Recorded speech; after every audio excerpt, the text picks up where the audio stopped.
In the quiet hours before dawn, when the Atlantic tide pulls gently against the sands of North Carolina, there's a strange feeling that lingers along the coast. The air is heavy, not just with salt and wind, but with absence. This shoreline has seen ships arrive full of hope, voices calling out across wooden decks, children running between rough shelters, and flags snapping in the breeze. And yet, today, nothing remains. No ruins, no bodies, no final message explaining what happened. Only silence. And carved into that silence is a single word that has haunted history for more than 4 centuries. Roanoke. The story begins like many colonial tales of ambition and survival. In the late 16th century, England was desperate to claim its place in the New World. Spain dominated the seas, wealth flowed from the Americas, and Queen Elizabeth I needed an outpost, both for power and protection. Sir Walter Raleigh, one of the Queen's favorites, was granted permission to establish a colony across the Atlantic. After failed early attempts, a final group was sent in 1587. Over 100 men, women, and children, not soldiers or explorers, but families. They were meant to stay. They settled on Roanoke Island, a fragile stretch of land between the mainland and the open ocean. Supplies were limited, tensions with local tribes were uncertain, and survival was never guaranteed. Still, they built homes. They planted crops. They waited for help from England. That help never came on time. War with Spain delayed resupply ships for years. When the governor, John White, finally returned in 1590, 3 long years had passed. He expected hardship. He expected graves. What he did not expect was nothing. The settlement was abandoned. Homes had been dismantled neatly, not burned or destroyed. There were no signs of battle, no bodies, no bones, no evidence of struggle. The colonists had not vanished in panic. They had left calmly, deliberately, and there was only one clue.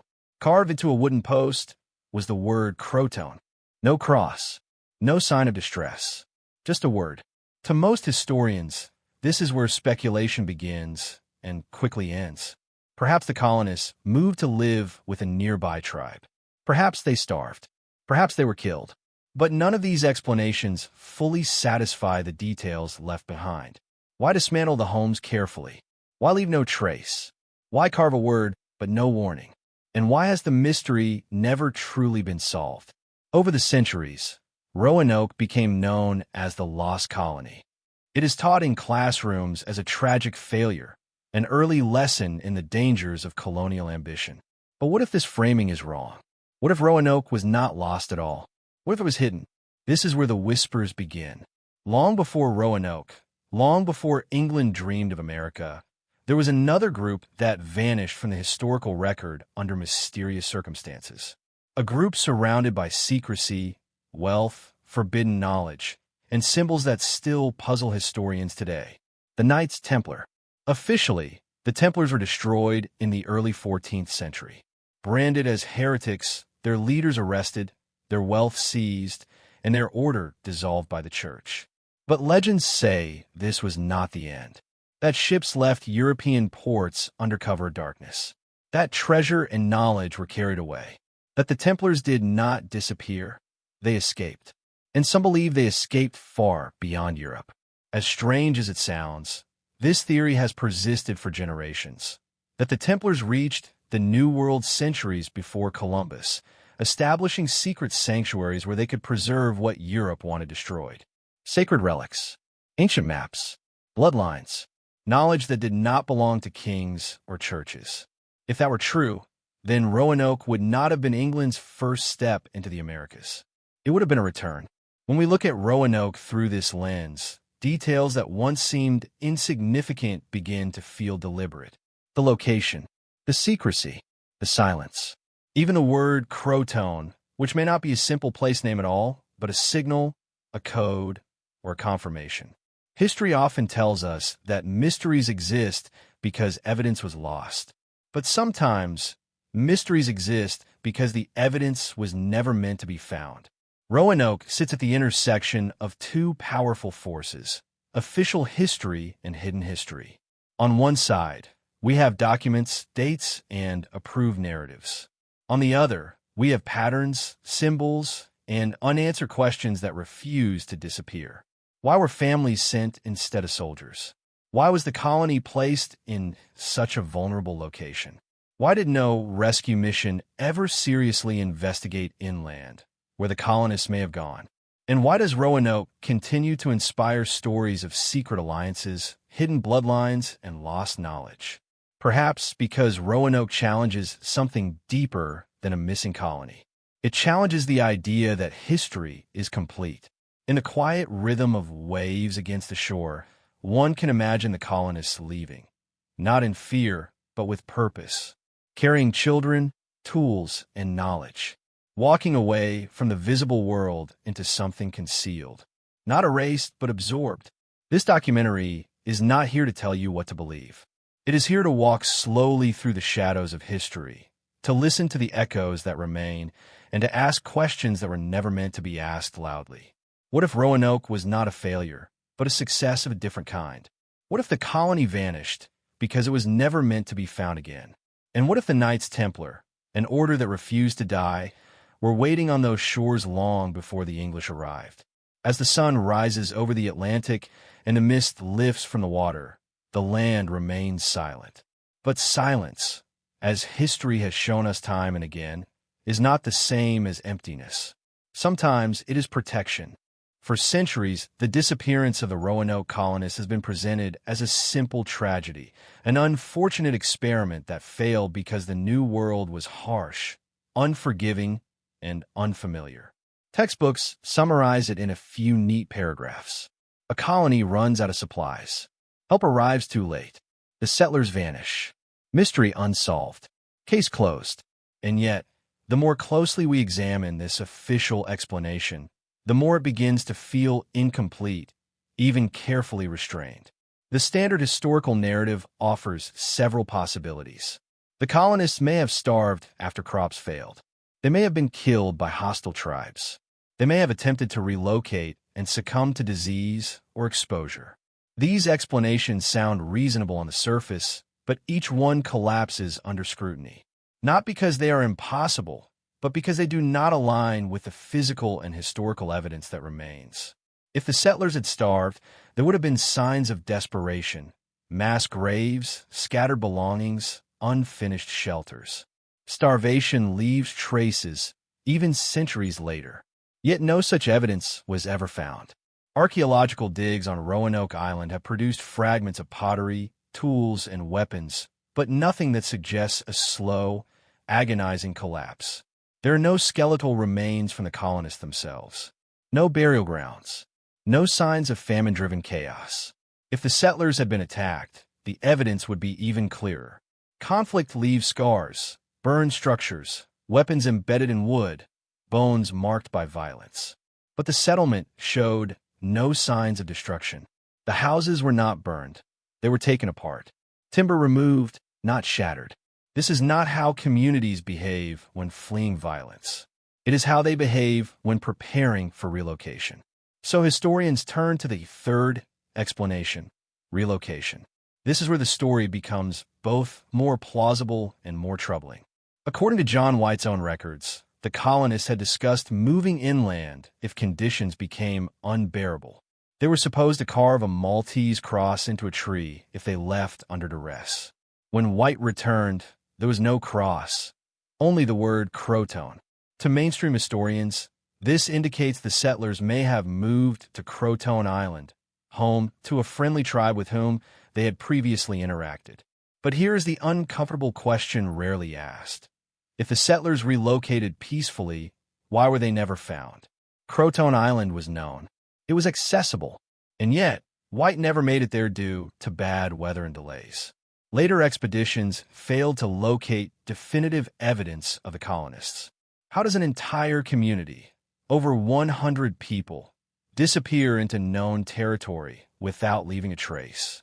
Even more unsettling is what happened next. England made no serious attempt to recover the colonists. No urgent rescue missions. No sustained search inland. Roanoke simply faded into the background as new colonies were founded elsewhere. Jamestown took its place in the narrative. The lost colony became a footnote, not a priority. Why? One possibility is incompetence. Another is indifference. But there's a third option that historians are far less comfortable entertaining, that someone already knew what happened and chose not to pursue it. Throughout history, certain events are framed in ways that limit curiosity. They are labeled unsolved, tragic, or unknowable, not because answers don't exist, but because those answers disrupt the accepted storyline. Roanoke may be one of those events. Consider how little documentation survives. John White's records are incomplete. Letters referencing Roanoke are vague. Official correspondence grows quiet remarkably fast. This silence is strange in an era where colonial competition was fierce and information was power. Now consider the broader political context. Elizabethan England was not just expanding territorially. It was navigating religious tension, espionage, and secret alliances. This was an age of codes, ciphers, and concealed intentions. Information was filtered carefully, especially when it touched on matters that could destabilize the crown or church. If Roanoke had intersected with something larger, something ancient, secret, or dangerous, there would have been every reason to bury the truth beneath ambiguity. And this is where alternative interpretations begin to surface. Some researchers argue that Roanoke's disappearance was not chaotic, but orchestrated, that the colonists knew exactly where they were going, that they were guided or assisted by forces operating outside the official colonial framework. Mainstream history resists this idea because it challenges a core assumption, that early European ventures into the Americas were isolated, experimental, and poorly informed. But what if they were not? What if knowledge of the New World already existed in hidden circles long before Raleigh's expedition? The official story depends on the idea that Roanoke was an early failure, a lesson learned the hard way. But failure does not usually look like order. It looks like panic. It looks like remains. Roanoke looks intentional. Even the way history treats the mystery feels restrained. It is acknowledged, but rarely explored deeply in academic settings. Speculation is discouraged. Alternative theories are labeled fringe. The narrative remains safely incomplete. But history is not just what is written. It is also what is omitted. When we compare Roanoke to other lost events, a pattern emerges. The more an event intersects with secrecy, the more it is simplified. Complexity is replaced with uncertainty. Questions are deflected rather than pursued. The uncomfortable truth is that historians are often bound by the evidence they are allowed to consider. And evidence that threatens established frameworks has a way of disappearing, just like the colonists themselves. Roanoke challenges us because it refuses to behave like a tragedy. It behaves like a transition. A community does not dismantle its homes unless it plans to reuse the materials. People do not leave behind distress markers unless they are not distressed.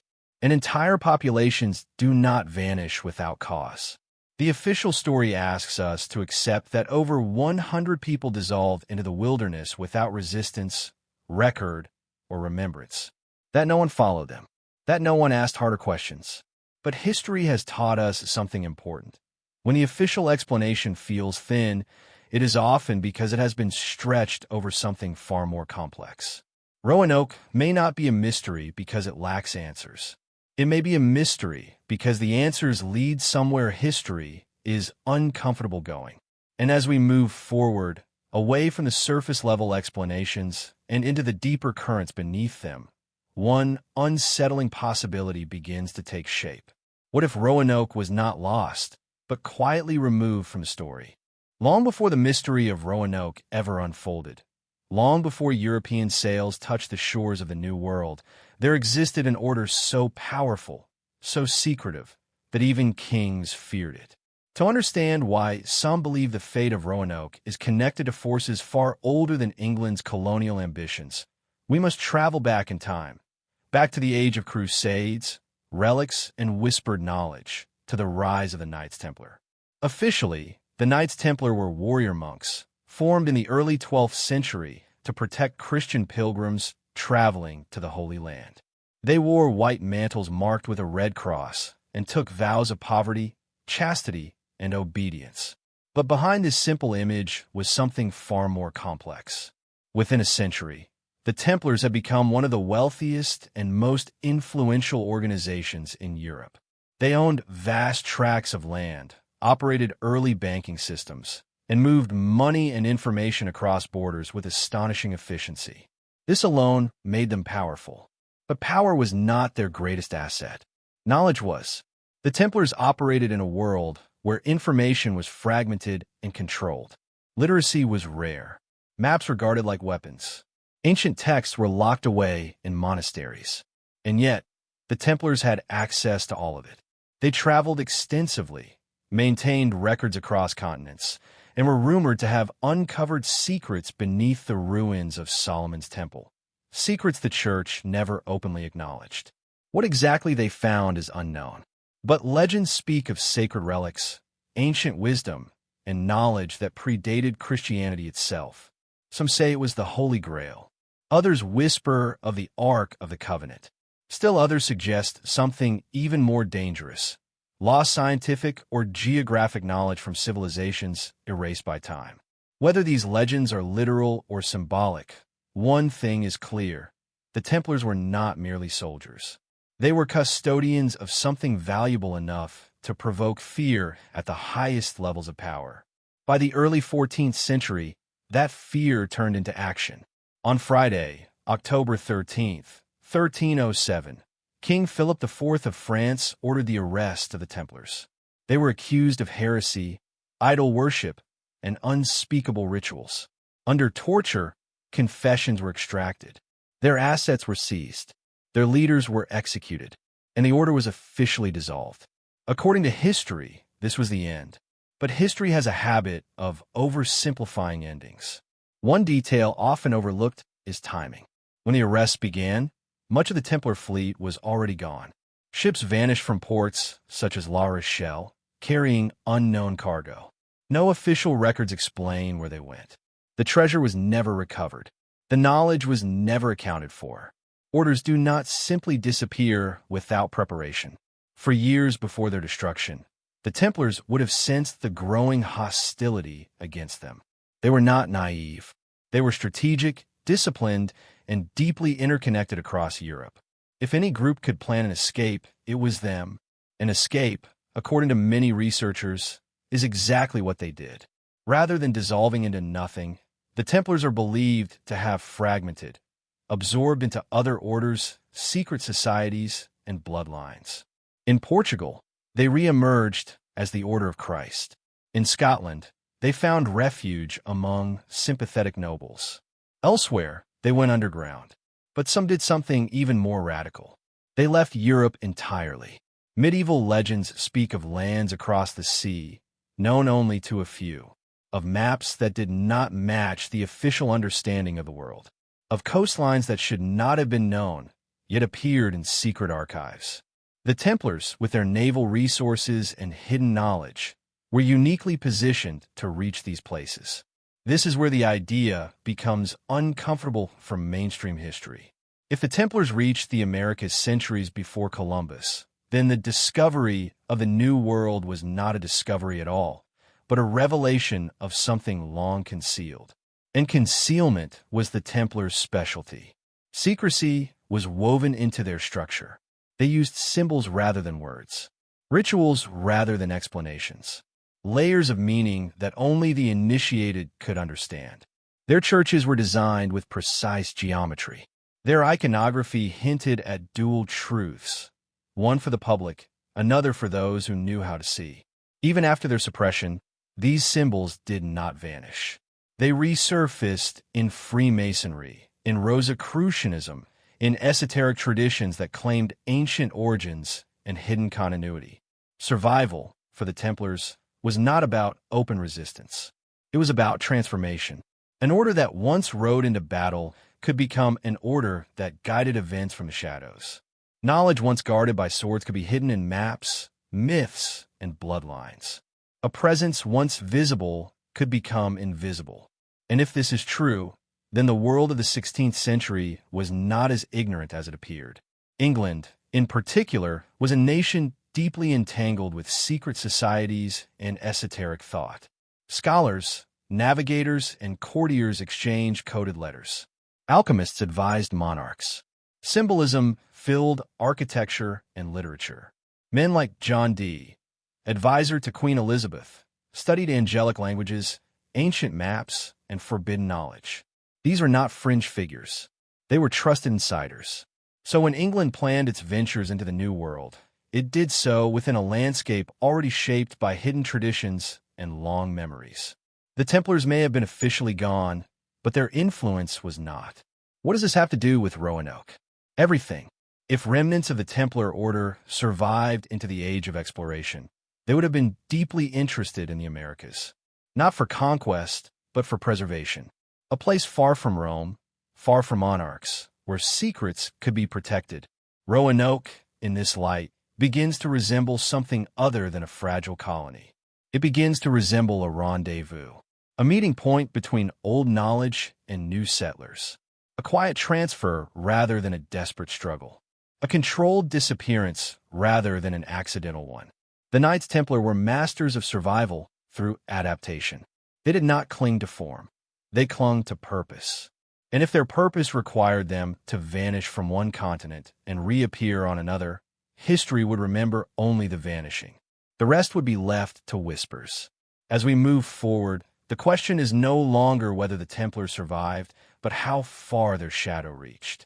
And whether that shadow stretched all the way to a small island off the Carolina coast, where a colony did not die.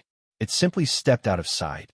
If the destruction of the Knights Templar was truly meant to erase them from history, then it failed in one crucial way. Too much was missing. Too many pieces were unaccounted for. Chief among them was the fleet, ships that had once served as lifelines for trade, transport, and secrecy. When the arrests began in 1307, the Templars did not stand helplessly at the docks. Instead, the harbors were already empty. The port of La Rochelle, one of the most important Templar naval bases in Europe, plays a central role in this mystery.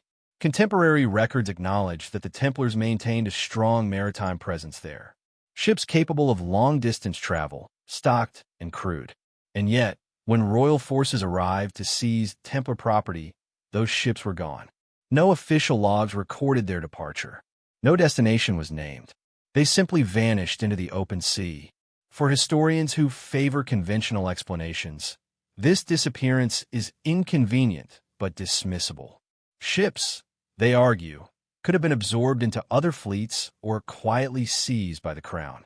But this explanation does not account for the scale of what was lost. The Templars were not a minor order with a handful of vessels. They were an international organization with advanced logistics, secrecy, and foresight. They knew the danger was coming. The accusations against them did not emerge overnight. Tensions between the Templars and European monarchies had been building for decades. Kings owed them money. The church feared their independence. Rumors of forbidden knowledge circulated openly. By the time arrests were ordered, the Templars had already had ample time to prepare. Preparation, for them, meant evacuation. Medieval Europe often underestimated its own navigational abilities. Official history paints long-distance ocean travel as dangerous and rare. But this assumption is rooted in a lack of surviving documentation, not in evidence of incapability. Viking voyages to North America were already known by this time. Islamic sailors navigated complex routes across the Indian Ocean. Knowledge of currents, stars, and wind patterns existed, especially among orders that operated across continents. The Templars were uniquely positioned to possess this knowledge. They maintained connections with Islamic scholars, Eastern Christians, and ancient libraries. They traveled through regions where geographic knowledge far exceeded what Europe officially acknowledged. And they were not bound by the same restrictions as merchant sailors. Their missions were secret, their cargo often undocumented. If any group could undertake a transoceanic journey in the 14th century, it was them. So where did the fleet go? Some theories place them in Scotland, where Templars allegedly fought alongside Robert the Bruce at Bannockburn. Others suggest Portugal, where the order survived under a new name. But these explanations do not fully account for the missing treasure, the missing records, or the persistent legends of lands across the sea. There is another possibility, one far more controversial, that the Templar fleet sailed west, across the Atlantic, centuries before Columbus. This idea has long been dismissed as fringe, yet it continues to resurface because it explains what nothing else can. The absence of treasure, the disappearance of ships, the advanced geographic knowledge embedded in later maps, and the quiet emergence of European symbols in places they should not exist. Medieval port-au-long charts, precise navigational maps, began to appear in Europe after the Templar era, showing coastlines with uncanny accuracy. Some of these maps depict land masses that resemble parts of the Americas long before official discovery. Historians often attribute this to guesswork or coincidence. But sailors do not rely on coincidence. Maps are born from experience. If the Templars reached the Americas, they would not have announced it. Discovery brings attention. Attention brings power. And power brings destruction. Secrecy would have been their shield. They would have selected remote coastlines, avoided established civilizations, established temporary outposts rather than permanent settlements. And most importantly, they would have passed this knowledge quietly from initiate to initiate rather than committing it openly to record. This is how secrets survive. Over time, legends emerged of white-skinned visitors arriving in wooden ships, of strange crosses carved into stone, of knowledge passed between worlds. Indigenous oral histories across North America speak of visitors who came from the East long before Columbus. These stories are often dismissed as myth, yet they appear across multiple cultures, separated by vast distances. Myth, in many cases, is history remembered without documentation. Now, consider the age of exploration. By the 15th and 16th centuries, European powers suddenly seemed more confident about sailing west. Columbus himself relied on maps and calculations that underestimated the size of the Earth. A fatal error had land not existed in his path. Yet he sailed with certainty, as if he expected to find something. Where did that confidence come from? Some believe it came from suppressed knowledge passed down through secret channels. Knowledge that may have originated with the Templars. If this is true, then the discovery of the New World was not the beginning of European presence. It was the moment secrecy ended. And secrecy ending creates a problem. If there were already hidden sanctuaries, relics, or bloodlines in the Americas, they would suddenly be at risk. Colonization brings scrutiny. Empires do not tolerate mysteries beyond their control. This brings us back to Roanoke. By the late 16th century, England was expanding into territories that may have already held deep, hidden significance. Roanoke's location, isolated yet accessible, coastal yet protected, would have made it ideal as a quiet meeting place. A point of contact between official colonists and something far older operating beneath the surface. If remnants of the Templars or their successors existed in the New World, they would not reveal themselves openly. But they could guide, they could protect, they could absorb. The disappearance of Roanoke may not have been the result of failure, but of success, successful integration into something invisible to the crown. The Templar fleet vanished because it had somewhere to go.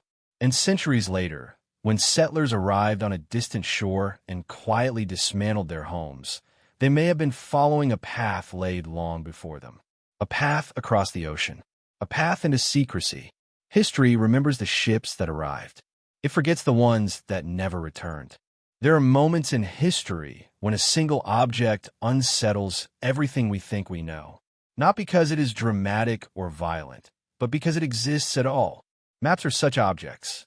They do not argue. They do not speculate. They simply show what someone, somewhere already knew. And when certain maps surface, maps that depict lands before they were discovered, they quietly threaten the entire timeline of human exploration. One of the most famous of these is the Piri Reis map. Created in 1513 by an Ottoman admiral and cartographer, the Piri Reis map depicts the western coast of Africa, parts of Europe, and most disturbingly, a coastline that closely resembles South America. This alone would be remarkable, but what makes the map truly unsettling is Pyrie Rees's own explanation.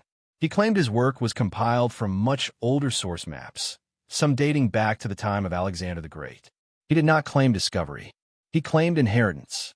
Mainstream historians attempt to explain this away by suggesting that the map is inaccurate, symbolic, or coincidental. But sailors do not draw coastlines by imagination. The map shows details, bays, river mouths, proportions that require first-hand or inherited navigational knowledge. And Pyrie Rees was not alone. Centuries earlier, the Zeno map appeared in Europe, allegedly based on voyages made by the Zeno brothers in the 14th century. It depicts landmasses west of Europe, including islands and coastlines that bear a striking resemblance to parts of North America. Official history dismisses the Zeno map as a hoax or misinterpretation, yet refuses to disappear from scholarly debate. Why? Because like the Pyrie Rees map, it fits too well together. These maps suggest something history is deeply uncomfortable with, that knowledge of the Americas existed in Europe long before Columbus. Not vague myths or legends, but practical navigational knowledge. Enough to chart coastlines, enough to sail with purpose. And this is where the Templars return to the story. The Knights Templar were not just warriors, they were archivists. They controlled libraries, maintained records, and moved information across borders under the protection of religious authority. When they were suppressed, their material wealth was seized, but their intellectual wealth vanished. Maps are among the easiest things to hide. A chest of gold draws attention. A bundle of parchment does not. If the Templars possessed advanced geographic knowledge, they would have guarded it fiercely. Maps revealing lands beyond Europe would have been more dangerous than weapons. Such knowledge could shift power, undermine church doctrine, and challenge the idea that the known world was complete.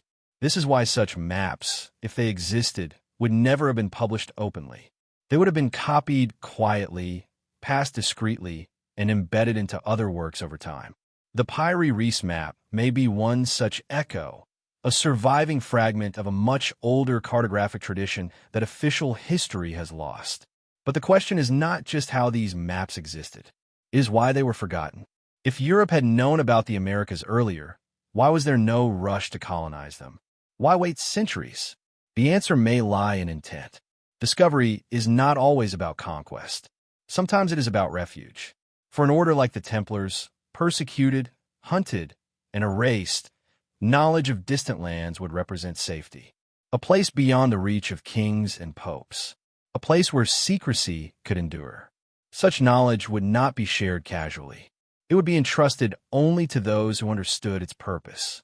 Over time, fragments of this knowledge may have leaked into the hands of navigators, scholars, and secret advisors.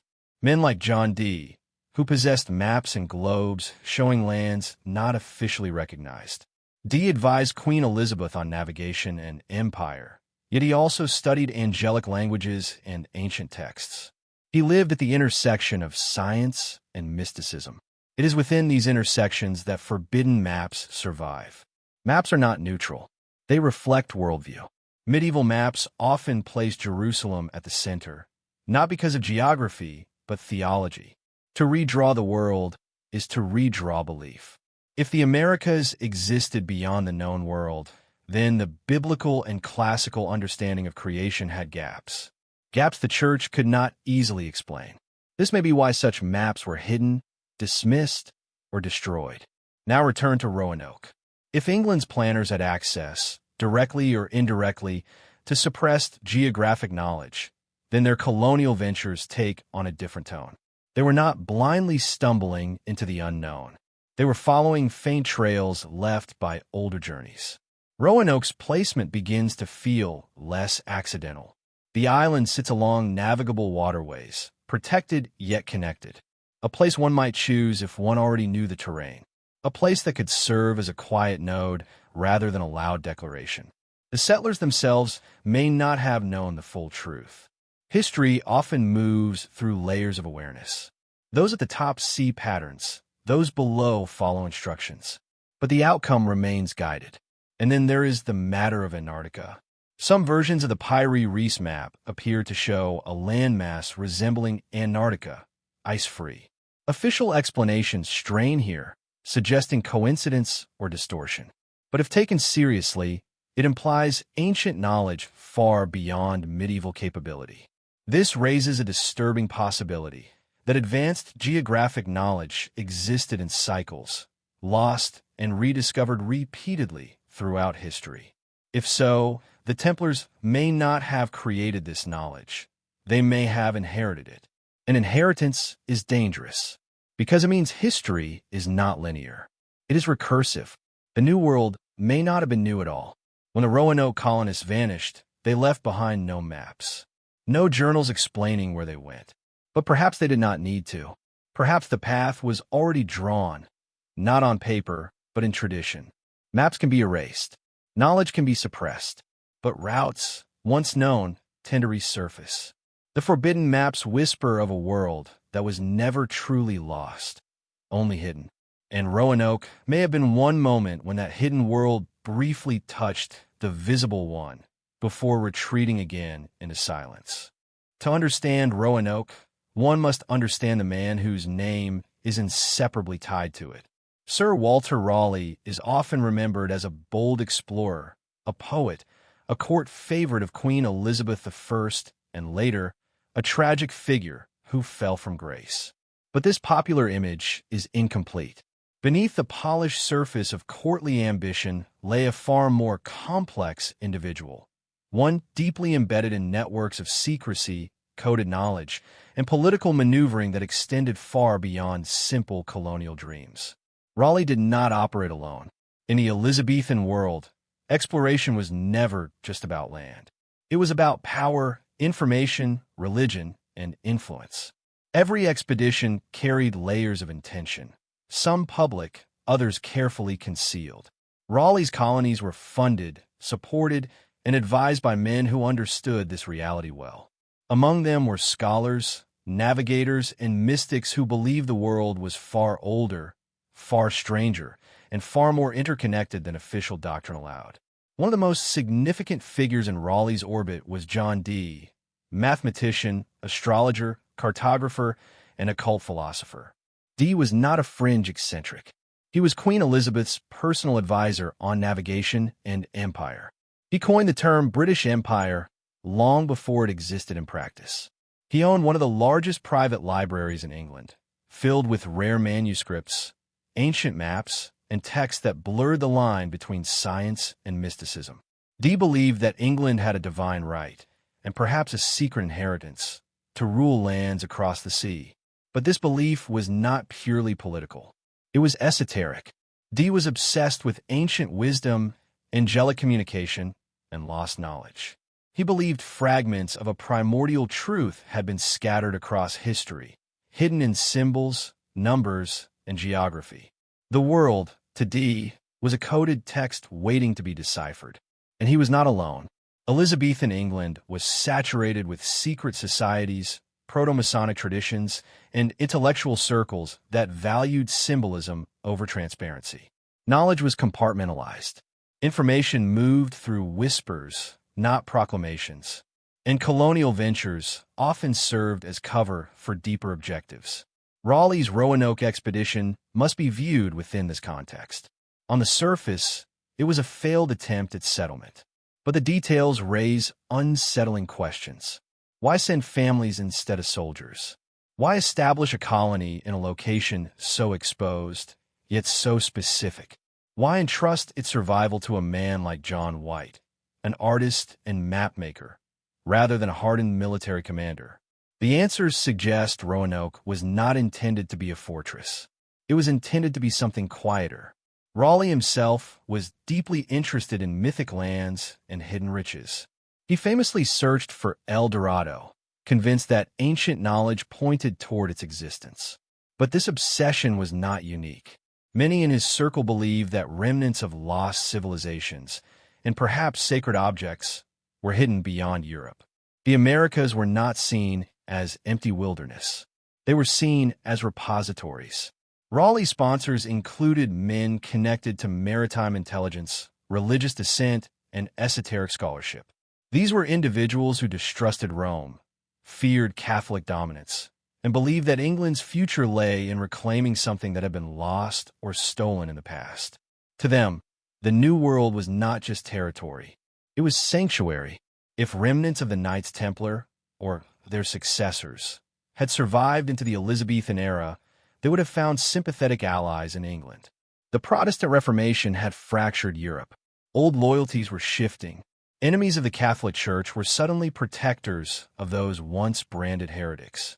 England, isolated and defiant, became fertile ground for hidden continuities. Raleigh's colony may have been publicly framed as England's foothold in the New World, but privately, it may have served another role, a bridge between old secrecy and new opportunity. This would explain why Roanoke's disappearance did not trigger outrage or sustained investigation. Raleigh himself fell out of favor soon after. His influence waned. His projects were quietly abandoned. It is almost as if Roanoke was allowed to slip into obscurity, as though that was always the plan. There is also the matter of symbols. Raleigh's writings, like much Elizabethan literature, are layered with allegory. Classical references, mythic imagery, and coded language appear frequently. This was not merely stylistic, it was protective. To speak openly about certain ideas was dangerous. Symbolism allowed truth to travel disguised as art. The same applies to exploration. Colonies could be symbols too. A settlement on a distant shore could function as a meeting place, a transfer point, or a veil behind which something else unfolded. Official records would show failure. The real operation would leave no trace. And then there is Virginia Dare, the first English child born in the New World. Her name itself is symbolic. Virginia, the virgin land; Dare, the act of crossing thresholds. In folklore, she becomes a figure of transformation, neither fully English nor fully native. A living symbol of assimilation rather than conquest. Symbols matter to people who think in long timelines. Raleigh's Roanoke may have been less about expansion and more about continuation, continuing something that had survived centuries of suppression. The Templars, if they endured, would not have sought dominance. They would have sought invisibility. They would have aligned with those who valued secrecy over power. Raleigh's England, fractured, ambitious, and deeply symbolic, was the perfect partner. When the colonists left Roanoke, they did so without panic, without a cry for help, without signs of struggle. This suggests guidance, organization, knowledge of where to go. Such knowledge does not appear spontaneously. It is passed down, and those who passed it down would never appear in official histories. They would exist in margins, footnotes, and rumors, in the quiet spaces between what is written and what is remembered. Sir Walter Raleigh did not lose a colony. He may have delivered it exactly where it was meant to go. And as we move deeper into this story, one truth becomes increasingly difficult to ignore. Roanoke was not shaped by chance, but by people who understood that the safest place to hide something precious is in plain sight, labeled a failure, and then forgotten. At first glance, Roanoke Island appears unremarkable, a narrow strip of land resting quietly between the mainland of North America and the vast Atlantic Ocean. To the casual observer, it seems like an odd, even fragile place to establish a permanent colony. Exposed to storms, vulnerable to supply shortages, and surrounded by unfamiliar territory, it does not resemble the strategic strongholds favored by empires. And yet, when viewed through a different lens, Roanoke's location begins to feel less accidental and more deliberate. Geometry has always been a language of power. Long before modern science, ancient civilizations believed that the universe was structured according to sacred mathematical principles. Geometry was not merely practical, it was symbolic.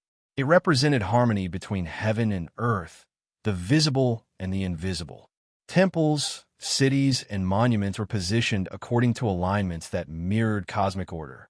Those who understood this language believed that certain locations carried energetic or symbolic significance. The Knights Templar were among those who inherited this worldview. Across Europe and the Holy Land, Templar churches and fortresses were constructed with precise geometric ratios. Many align with solstices, equinoxes, and ancient pilgrimage routes. Some form patterns when viewed from above, lines connecting sacred sites across entire regions. These were not random choices.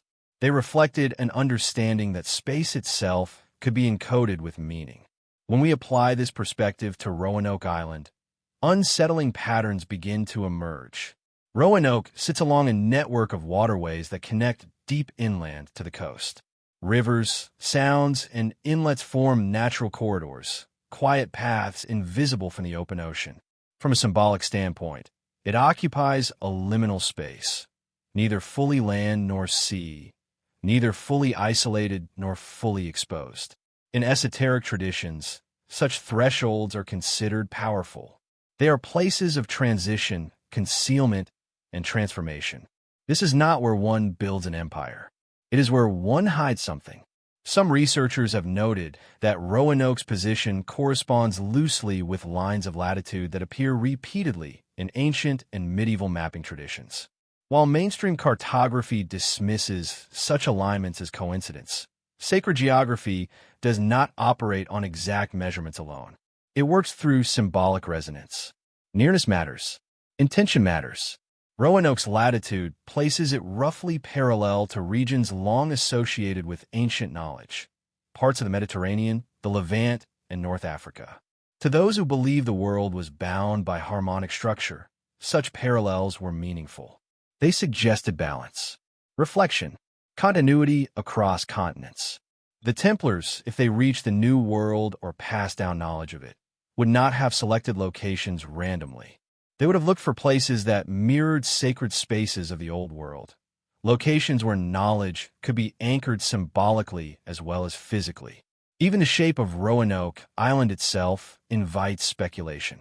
From certain perspectives, it resembles elongated geometric forms found in medieval symbolic diagrams, forms associated with passage rather than permanence.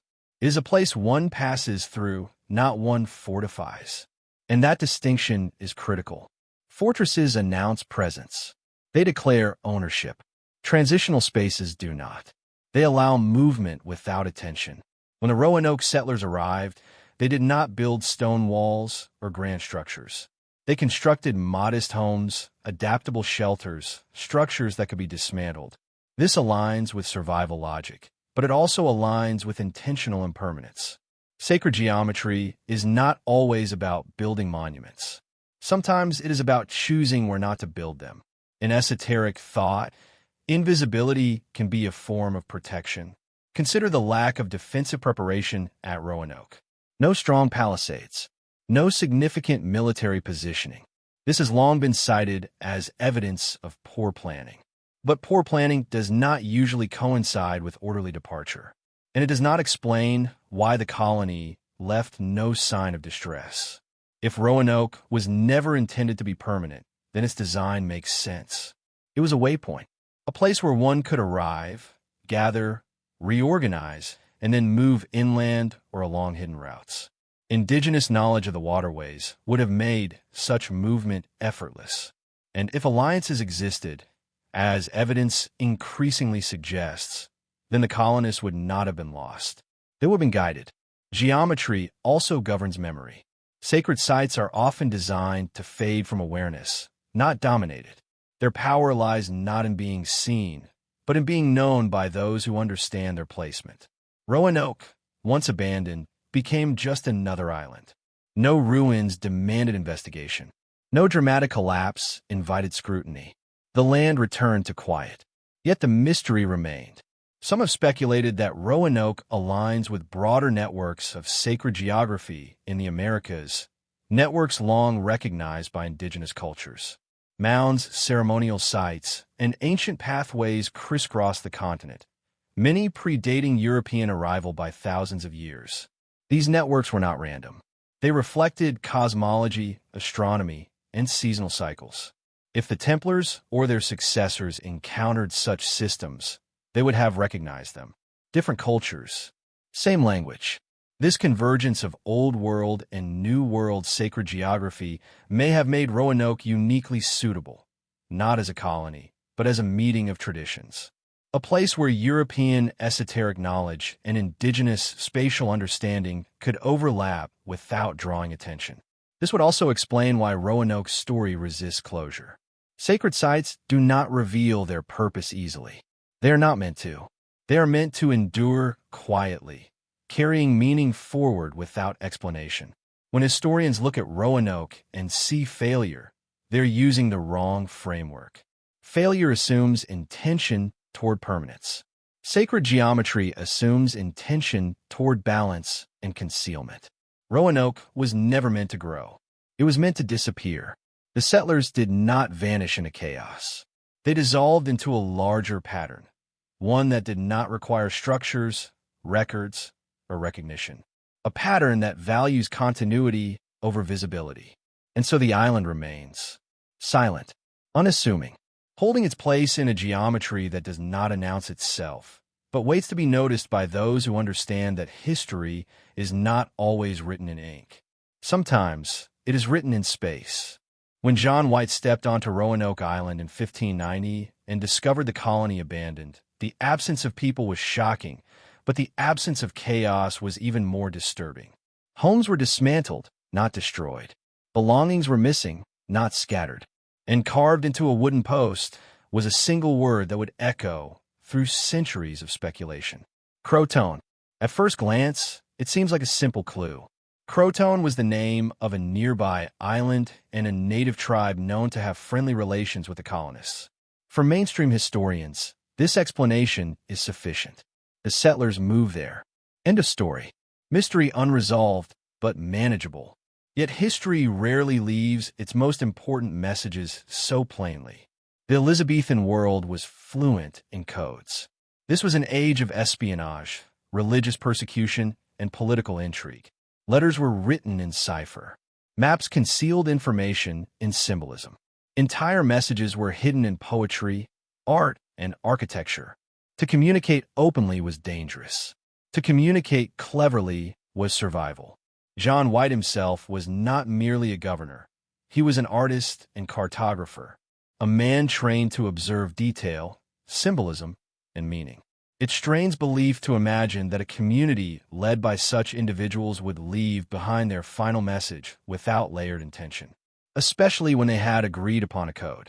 Before White left Roanoke to seek supplies, the colonists made a plan. If they were forced to abandon the settlement under distress, they would carve a Maltese cross, a known symbol of danger, into a tree. When White returned, there was no cross, only a word. This detail is often glossed over, but it is crucial. The absence of the distress symbol tells us one thing clearly. Whatever happened, it was not an emergency. Croton, therefore, was not a cry for help. It was a confirmation. But confirmation of what? To understand this, we must move beyond modern assumptions and into the mindset of a world where meaning often traveled beneath the surface. Words were chosen carefully. Names carried layers of significance, and nothing was carved into wood without reason. Croton may have referred to a place, but it also may have referred to an agreement, a people, or a status. In many esoteric traditions, a word can function as a key rather than a sentence. It does not explain, it unlocks. The Knights Templar understood this deeply. Their communication relied heavily on symbols, abbreviations, and coded references. A cross could mean faith, but it could also mean intersection, passage, or protection. A place name could double as a signal known only to the initiated. If Templar knowledge survived into the Elizabethan era, as many believe, it would not have been passed openly. It would have been encoded into language, ritual, and geography. Croton may have been such a code. Some researchers suggest the word could signify more than a destination. It could have meant safe passage, alliance secured, or transition completed. In a coded system, the receiver does not need explanation, only recognition. And White, notably, did not seem panicked. His journals express confusion and sorrow, but not alarm. He did not immediately assume massacre. He did not record evidence of fear. Instead, circumstances, weather, politics, time, prevented him from following the clue further, almost as if the message was not meant for him alone. There is also the matter of placement. The word Croton was not scrawled hastily. It was carved deliberately. This was not graffiti. It was a marker. In medieval and early modern traditions, carving into wood or stone was a way of fixing meaning across time. It was intended to be found. But by whom? If the colonists simply wanted white to know where they went, they could have carved a fuller message. Directions, names, details. Instead, they left a single word, one that assumes context, assumes shared understanding. This is how coded communication works. It is also worth noting that Croton Island itself was never conclusively investigated at the time. No systematic search, no excavation, no definitive follow-up. The trail was allowed to go cold almost immediately. That silence is suspicious, because silence is not always absence. Sometimes it is agreement. Indigenous oral traditions add another layer to this puzzle. Some accounts speak of Europeans living among native tribes, adopting their ways, intermarrying, and disappearing into the larger population. These stories often mention people who came not as conquerors, but as guests bringing knowledge, tools, and beliefs that blended rather than replaced. If the Roanoke colonists were guided into such an alliance, Croton may have signified more than movement. It may have marked transformation. In many esoteric systems, transformation requires secrecy. Once a threshold is crossed, the past identity is shed. Records stop. Names change. History ends, so something else can continue. The colonists may have chosen invisibility, and invisibility requires silence. This would explain why no English survivors were ever definitively identified, why no rescue letters appeared, why no dramatic end was recorded. The disappearance was clean because it was meant to be. Even the sound of the word Croton carries weight. Spoken aloud, it has rhythm. It feels ceremonial. Names in many traditions are not arbitrary. They're chosen for their resonance. It may have been a signal to others watching from a distance. A message saying, the transfer is complete. The idea that a single word could carry so much meaning is uncomfortable to modern minds trained to expect clarity. But history is full of moments where everything hinges on what is not said. In secret societies, brevity is protection. And perhaps the greatest misconception about Roanoke is the assumption that the mystery lies in what happened after the word was carved. The real mystery may lie in why that word was enough. Enough to end the story. Enough to close the record. Enough to let history move on. Croton may not be the name of where the colonists went. It may be the name of what they became. And once a transformation is complete, there is no reason to leave another message, because those who need to know already do. Among all the mysteries that surround Roanoke, none is more haunting, more symbolic, or more quietly persistent than the legend of Virginia Dare. She was the first English child born in the New World, a fragile life brought into existence on a distant shore filled with uncertainty. In official history, she disappears along with the rest of the colony, her fate unknown. But in folklore, especially in the oral traditions of the region, Virginia Dare does not vanish. She transforms. According to legend, Virginia Dare grew up among the native peoples after the Roanoke colonists left the island. Over time, she became something other than English, something other than native, an in-between figure. The most famous version of the tale tells of a young woman cursed or blessed to become a white doe, roaming the forests of North Carolina. Visible but untouchable, known only to those who recognize her true nature. To modern ears, this sounds like myth, even fantasy. But myth is not fiction in the way we understand it today. Myth is memory shaped by symbolism. It preserves emotional truth when factual detail is lost or deliberately erased. And the legend of the white doe carries patterns that appear again and again in cultures that experience profound transformation. In many traditions, transformation into an animal is not punishment. It is transition. It signifies passage from one identity into another. The white doe itself is deeply symbolic. Across Europe, deer were associated with sacred forests, hidden paths, and the boundary between worlds. In Celtic and medieval lore, a white deer often appears as a guide, leading seekers away from the familiar and into something concealed. This symbolism would not have been lost on Elizabethan minds, nor would have been lost on people who thought in esoteric terms. Virginia Dare's story, when viewed symbolically, suggests not death, but survival through assimilation. She does not perish. She becomes invisible. She belongs to the land rather than to history. And perhaps that is the most unsettling part. If the colonists of Roanoke were absorbed into native communities, then Virginia Dare would have grown up speaking another language, practicing different customs, and living beyond the reach of English records. To England, she would be lost. To the land, she would be home. Legends often arise where written history ends. The white doe appears in stories passed down for generations, especially among tribes in the region. Some versions say she could only be freed from her animal form by a silver arrow. Others say she was protected by spiritual forces and could not be harmed. The details vary, but the core remains the same. She exists, but not in a way history can capture. Silver itself is a curious detail. In folklore, silver is associated with truth, purity, and the ability to pierce illusion. It is also associated with lunar symbolism, transformation, and hidden cycles. The idea that only a silver arrow could affect the white doe suggests that ordinary means, ordinary history, cannot touch her. Only something aligned with deeper truth can. This aligns disturbingly well with the Roanoke mystery itself. Ordinary explanations fail. Ordinary evidence is missing. Something about this event resists being pinned down by conventional methods. Virginia Dare becomes a symbol not just of a lost child, but of a lost narrative. She represents the point where English history dissolves into something older, something rooted in the land rather than the archive. Her transformation mirrors what may have happened to the entire colony, a shift from recorded existence into lived continuity. There are also accounts, scattered and often dismissed, of native individuals with gray or blue eyes, lighter skin, and European features encountered in the centuries following Roanoke.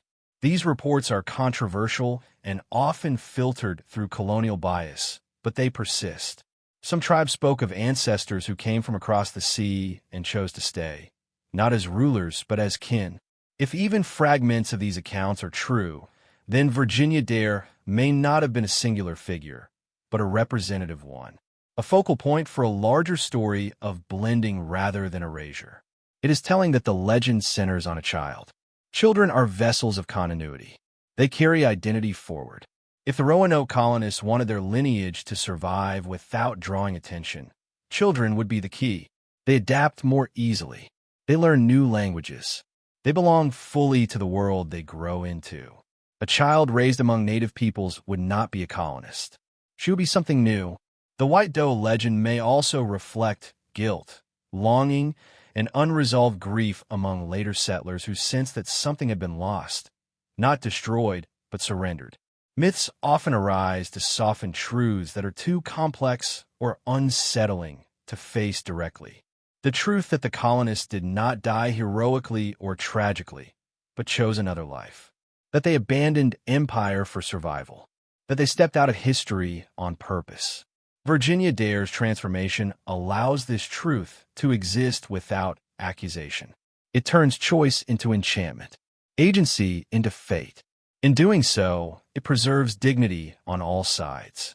From an esoteric perspective, transformation is initiation, the shedding of an old identity to enter a hidden one. Secret societies understand this well. Names change, records stop. The initiate is lost to the world, but alive within the order. If remnants of Templar tradition influence the fate of Roanoke, then such a transformation would not be accidental. It would be deliberate, even sacred. The old life ends so the new one can continue unseen. The white doe wanders the forest, never captured, never fully explained. She exists at the edge of memory, where history gives way to story. And perhaps that is exactly where Roanoke belongs. Not in ruins, not in graves, but in the living continuity of people who chose not to be remembered in the way empires demand. Virginia Dare did not vanish. She crossed a boundary. And like all who cross such boundaries, she left behind a world that would spend centuries wondering where she went, never realizing that she was never truly gone at all. When the word Croton was carved into the wood at Roanoke, it did more than point toward a place. It pointed toward a relationship. The Croatan people were not strangers to the English settlers. They were known. They were familiar. And most importantly, they were friendly in a world where such alliances were rare and fragile. This single fact alone reshapes the entire mystery. The dominant narrative often frames early colonial encounters as inevitably violent, marked by misunderstanding and conflict. But Roanoke does not fit this pattern neatly. From the beginning, the Croatan tribe maintained relatively peaceful relations with the English. Trade occurred. Communication existed. Trust, at least in some form, had been established. This changes everything. If the colonists were desperate, starving, or under attack, they would have left signs of distress. They would have marked danger. Instead, they left a word associated with safety. That suggests not flight, but invitation. Alliance, not escape. In many indigenous cultures, integration is not a dramatic event. It does not involve proclamations or records. It happens slowly, through shared survival, intermarriage, and mutual dependence. Over time, identities blend. Names change. Histories merge. To an outside observer centuries later, it looks like disappearance. But from within, it is continuity. The Croatan people lived along the coast and inland waterways. They understood the land intimately, its seasons, its dangers, its hidden routes. They possessed agricultural knowledge perfectly adapted to the region. For European settlers struggling to survive, this knowledge was more valuable than any weapon. And unlike later colonial encounters, Roanoke occurred before patterns of domination had hardened. This was a liminal moment, early enough that another outcome was still possible. Assimilation rather than conquest. Evidence supporting this possibility appears in fragments scattered across time. Early English accounts mention native communities with unusual practices, unfamiliar words, and customs that did not align neatly with expectations. Later settlers reported tribes who claimed descent from white ancestors, who spoke of old alliances, and who practiced forms of Christianity blended with indigenous beliefs. These reports are often dismissed as exaggeration or misunderstanding. But dismissal is not refutation. History tends to ignore hybrid realities because they resist categorization. If the Roanoke colonists integrated with the Croatan, they would not have remained culturally English for long. Clothing, language, belief, all would have adapted. Within a generation, their descendants would no longer be recognizable to English eyes. This would explain why no lost colonists were ever clearly identified. They were no longer colonists. They had become something else. And this transformation would not have required force. It would have required agreement, a recognition that survival depended on cooperation rather than separation. From an esoteric perspective, such integration holds deeper meaning. The Templars, if they influenced this outcome, understood survival through blending. They survived by becoming invisible, by embedding themselves within larger structures, identities, and traditions. Integration is the ultimate form of concealment. No walls, no secrecy, just belonging. This also reframes the absence of conflict evidence. There was no battle because there was no enemy. There was no destruction because there was no invasion. There was no resistance because there was no threat.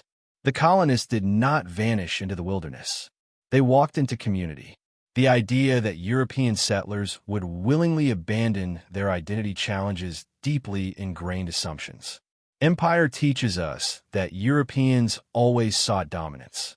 But history is shaped by those who write it, and those who win. Roanoke may represent a rare moment when a different choice was made. A choice history did not know how to record. The Croatan alliance, if it existed, would have been mutually beneficial. The English brought tools, metalworking knowledge, and new forms of trade. The Croatan offered land, protection, and survival wisdom. Together, they could endure pressures that would have destroyed either group alone. Over time, this alliance would dissolve boundaries. Children born into such unions would not be half, of anything. They would be whole in their own world. Their identity would not need explanation. And that is why history lost them. History struggles with blended identities. It prefers clean lines, colonizer and colonized, winner and loser, survivor and victim. Roanoke refuses these categories. It sits in between. There are also subtle clues in later colonial behavior. When Jamestown was founded, there was an urgency to assert control, to document, to dominate. It is almost as if lessons had been learned. Lessons not from failure, but from an outcome that challenged imperial ideology. If Roanoke showed that settlers could disappear into indigenous societies, that possibility would be threatening to empire. It undermines the narrative of superiority. It suggests that European ways were not inevitable or dominant. Such a lesson would not be celebrated. It would be forgotten or deliberately buried. The Croatan alliance may also explain why archaeological evidence remains elusive. Integrated communities do not leave separate material cultures. Tools are reused. Structures evolve. There is no moment of abandonment, only transition. Archaeology looks for rupture. Roanoke offers continuity, and continuity leaves little trace. Oral tradition, however, remembers differently. Stories passed down speak of ancestors who welcomed strangers, who shared knowledge, who absorbed newcomers rather than repelling them. These stories are fluid, not fixed. They change with each telling, but their core remains. That something happened, something peaceful, something chosen. The idea that the Roanoke colonists chose to integrate rather than perish is unsettling because it denies tragedy. It replaces victimhood with agency. It suggests that history's greatest mysteries are not always born of catastrophe, but of quiet decisions that do not fit dominant narratives. If the colonists lived on through the Croatan alliance, then Roanoke was not lost. It was transformed, and transformation, especially when it defies power structures, is often erased from official memory.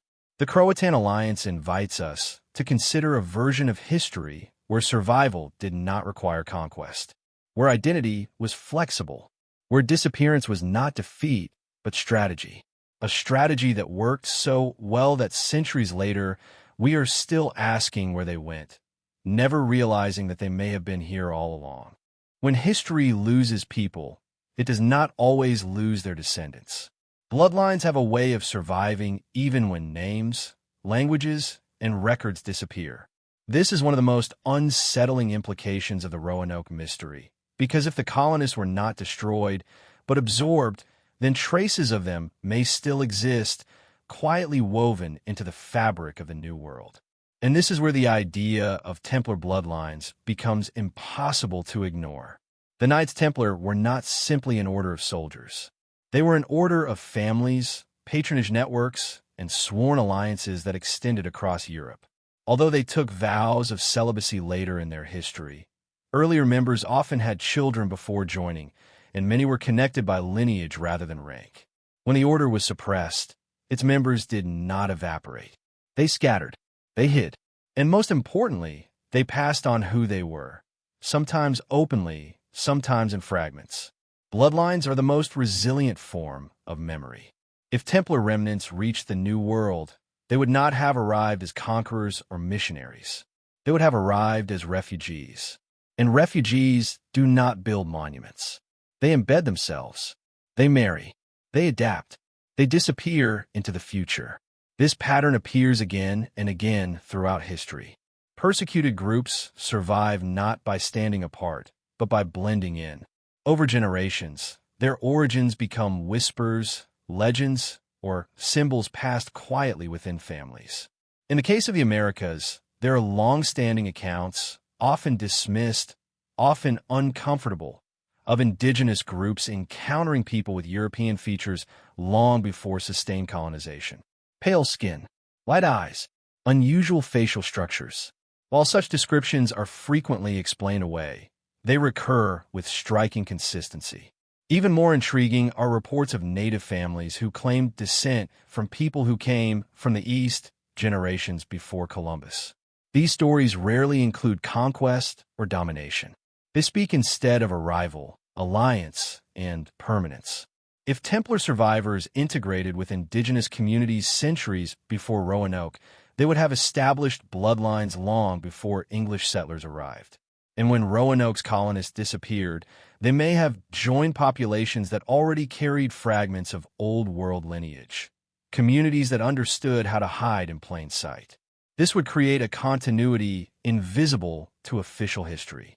Some researchers point to symbols preserved in native art and ritual that resemble European heraldry, crosses, geometric motifs, and patterns associated with medieval orders. These similarities are often explained as coincidence.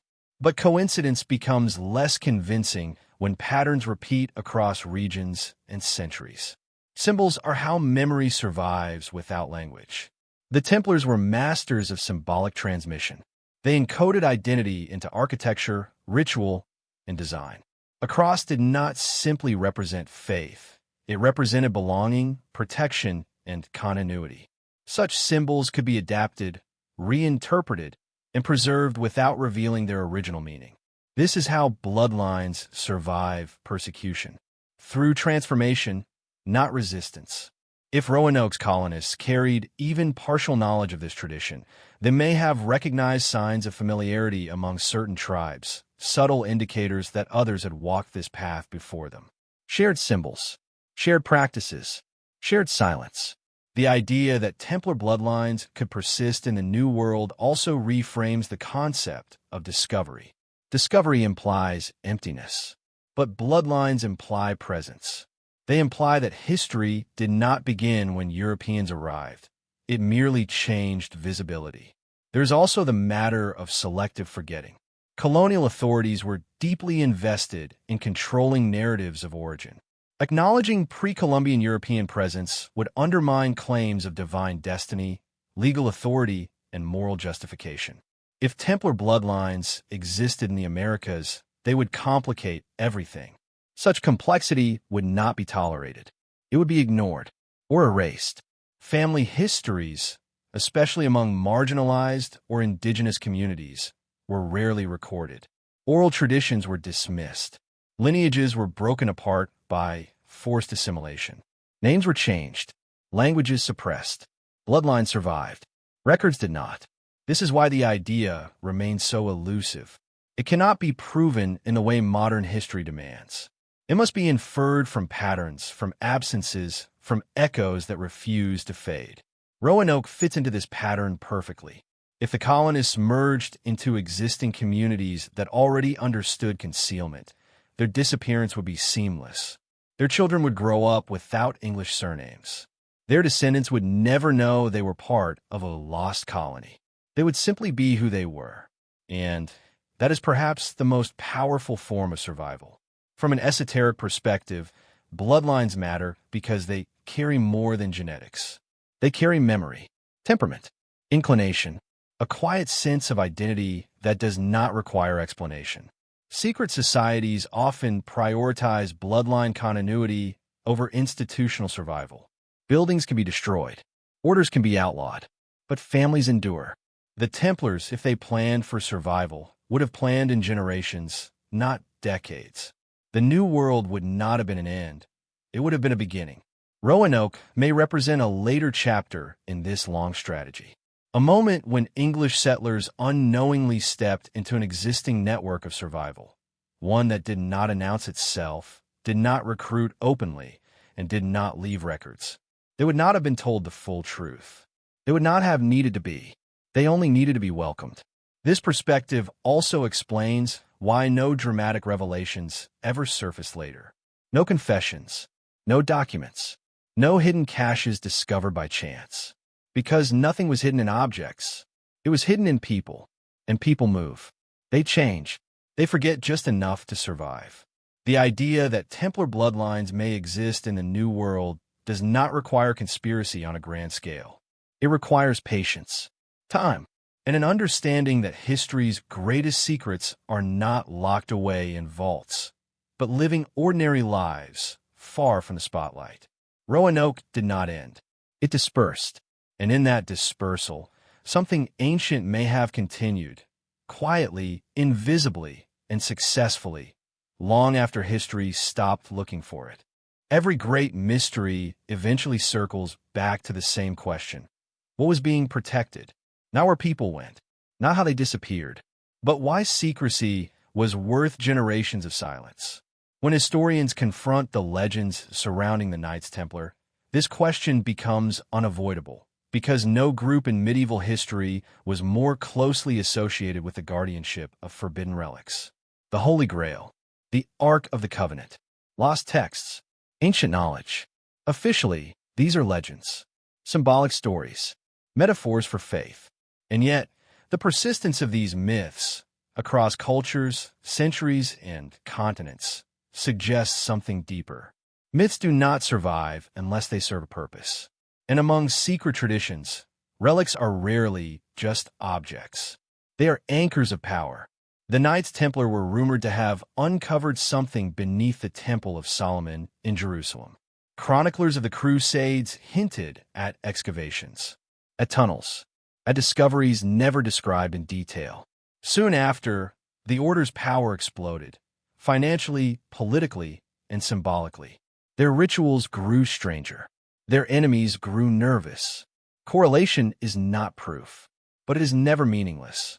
If the Templars discovered relics tied to the origins of Judeo-Christian tradition, objects that challenged church authority or rewritten theology, those relics would have been more dangerous than armies. Possession of sacred objects means control over narrative, over legitimacy, over truth itself. This is why the suppression of the Templars focused so heavily on accusations of heresy. Not theft, not rebellion, but forbidden belief. Relics threaten institutions because they bypass interpretation. They make belief tangible. And institutions built on doctrine cannot tolerate independent sources of authority. When the Templars fell, none of their most valuable treasures were recovered. Gold was seized, land redistributed. But the relics, the things whispered about in trial transcripts and legends, vanished. If these relics existed, they would have required more than hiding. They would have required removal from history itself. The New World offered something no European refuge could: distance beyond pursuit.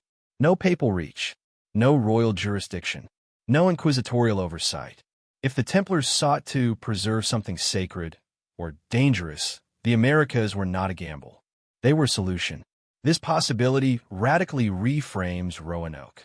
What if the colony was not protecting people, but protecting something else through people? In esoteric traditions, objects are rarely stored in vaults. They are carried by custodians, passed quietly, hidden within communities rather than places. The safest container for sacred knowledge is not stone. It is culture. If relics were transferred to the New World generations earlier, they would not sit on altars. They would be woven into ritual, symbolism, and story, unrecognizable to outsiders, yet preserved in function. This is how ancient traditions survive conquest. Indigenous cultures already understood this principle. Sacred items were not displayed. They were moved, hidden, buried, passed down orally. Their meaning preserved through practice rather than documentation. If Templar relics entered such a framework, they would effectively disappear from history while continuing to exist. The Holy Grail itself may not even be a cup. Many scholars argue it symbolizes lineage, knowledge, or consciousness, a vessel not of gold, but of transmission. If so, protecting the Grail would mean protecting a people, not an object. Roanoke's disappearance suddenly looks less like abandonment and more like guardianship. The Ark of the Covenant is even more troubling. Descriptions of the Ark portray it as dangerous, radiant, and capable of killing those who approach it improperly. Some modern researchers have speculated, quietly, that it was a technological object rather than a purely religious one. Whether literal or symbolic, the Ark represents something uncontrollable. If such an object existed, hiding it would not be optional. It would be necessary. We're better to hide something that cannot be destroyed than in a land officially believed to be empty. We're better to protect it than among people who already understood how to live without leaving records. The Roanoke colonists may have been ideal carriers, not because they were chosen for greatness, but because they were ordinary. Families draw less attention than knights. Children attract less suspicion than soldiers. Disappearance looks like tragedy when no one imagines purpose. And purpose is the one thing history never suspects. The complete lack of looted treasure at Roanoke is telling. No mention of gold. No mention of sacred objects left behind. If the colonists carried something valuable, it left with them, and no one ever came looking, that silence speaks volumes. If European powers suspected that Roanoke's disappearance involved relics, they would not pursue them publicly. Public pursuit would acknowledge belief. It would legitimize legends. It would invite chaos. Better to let the story die quietly. Better to label it failure. Better to let the relics vanish into rumor. This may also explain why later colonial efforts were so aggressive. Jamestown was not Roanoke. It was surveillance. It was control. It was empire, making sure nothing slipped away again. Roanoke had slipped, and whatever it carried went with it. Some indigenous traditions speak of sacred objects brought by outsiders. Objects that were powerful, dangerous, and not meant to be seen. Objects guarded by select individuals. Objects that demanded respect and secrecy. These stories are rarely taken seriously by Western historians. They should be, because secrecy across cultures often indicates shared understanding. Some things are not meant to be recorded. If the Grail, the Ark, or something analogous entered the Americas through hidden channels, it would not announce itself with miracles or monuments. It would vanish into continuity, protected by silence, shielded by misunderstanding. Roanoke may have been the last visible transfer, the final handoff between recorded history and living tradition. Once complete, there would be no reason to leave evidence, no reason to return, no reason to explain. The colonists disappeared because they had fulfilled a role that history was never meant to witness. They were not victims of mystery. They were participants in it. And the greatest secret of Roanoke may not be where the people went, but what the world was never meant to find again. Because some knowledge does not survive exposure. It survives by being forgotten. When a mystery survives for centuries, it is tempting to assume that the truth was simply lost to time. Documents burned. Witnesses died. Evidence eroded by wind and water. But history teaches a more uncomfortable lesson. Some truths are not lost. They are set aside, quietly ignored, carefully framed so they never become central questions. Roanoke exists in that uneasy space. It is one of the most famous unsolved mysteries in American history, yet it occupies remarkably little space in serious academic inquiry. It is mentioned, summarized, and then left alone. This is not because scholars lack curiosity, but because curiosity is shaped by boundaries of funding, reputation, and acceptable discourse. There are questions that can be asked, and questions that quietly end careers. The first sign of suppression is not censorship. It is omission. Archaeological work at Roanoke has been sporadic and limited. Excavations have focused on confirming basic facts rather than exploring alternative possibilities. When evidence does not fit the dominant narrative, it is often labeled inconclusive rather than pursued. Artifacts that suggest integration rather than collapse are treated as anomalies, not leads. This is how silence begins. Academic history relies heavily on written records. If something is not documented, it is treated with suspicion. Oral tradition is often discounted. Symbolic evidence is dismissed as subjective. And anything that hints at pre-Columbian contact beyond the accepted exceptions is quickly categorized as fringe. Not because it has been disproven, but because it is inconvenient. Acknowledging that Roanoke may not have been lost would require acknowledging that early colonial history is incomplete, that European contact with the Americas may have been layered, secretive, and ongoing long before official timelines allow, that secret societies, religious refugees, and hidden networks may have shaped events behind the scenes. These ideas do not sit comfortably within institutional history. They blur lines between myth and record. They challenge authority. Consider how often Roanoke is framed as a failure. Failure is safe. Failure does not require further investigation. Failure ends discussion. It becomes a lesson, not a question. But success, especially a hidden one, demands explanation. If Roanoke succeeded in disappearing, then it challenges the entire premise of colonial dominance. It suggests that settlers could choose integration over conquest, that indigenous societies were not merely obstacles, but viable alternatives. This undermines deeply embedded narratives. It also threatens funding structures. Research follows consensus. Consensus avoids destabilizing claims. Scholars who push too far outside accepted frameworks risk marginalization. This does not require conspiracy. It requires inertia. Over time, silence becomes tradition. There are also cases of evidence that surfaced briefly, then vanished. Early reports from later English settlers spoke of native communities with European features. These accounts exist, but they are rarely emphasized. They are footnotes, not chapters. When mentioned, they are framed as misinterpretations or coincidences. But coincidence becomes harder to defend when patterns repeat. Similarly, alleged symbols carved in a stone, crosses in unexpected places, and architectural features resembling old-world designs have been reported across North America. Each case is dismissed individually. No synthesis is allowed to form, because synthesis would be dangerous. It would suggest continuity, and continuity implies intent. The silence around Roanoke is also institutional. There is no large-scale interdisciplinary project dedicated to resolving it. No sustained effort combining archaeology, indigenous oral history, symbolic analysis, and alternative cartography. Why? Because such a project might uncover answers that do not fit neatly into existing models. Academic institutions do not like uncertainty that expands rather than resolves. The story of Roanoke is taught early but shallowly. Students learn the word Croatoen, then move on. Curiosity is sparked, but not encouraged. The mystery is treated as a curiosity, not a challenge. This shapes cultural memory. When something is framed as unknowable, people stop trying to know it. And that may be the greatest form of suppression. There's also the question of national identity. American history is built on a foundation of discovery, struggle, and eventual dominance.